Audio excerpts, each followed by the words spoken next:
They were called the Jewelers of Kings and the King of Jewelers. Cartier wasn't just a brand, it was a throne, built in diamonds. They crafted tiaras for emperors, watches for czars, necklaces for royalty. And behind the scenes, a family that turned luxury into empire. But building wealth is not the same as keeping it.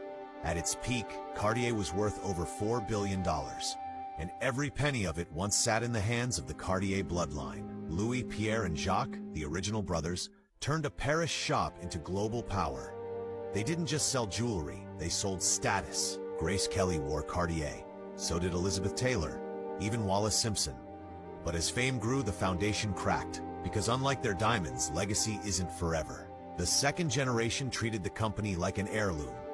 But heirs often confuse inheritance with invincibility. While trends changed, the family stood still. The business needed evolution, but the Cartiers stayed trapped in tradition.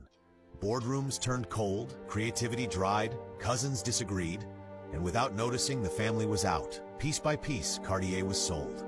Not in one dramatic fall, but in quiet, devastating transactions.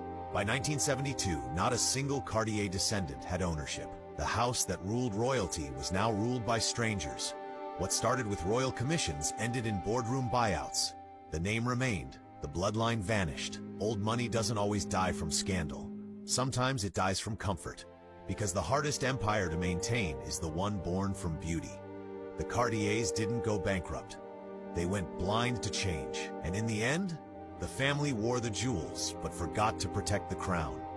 And that's how $4 billion disappeared without a single robbery.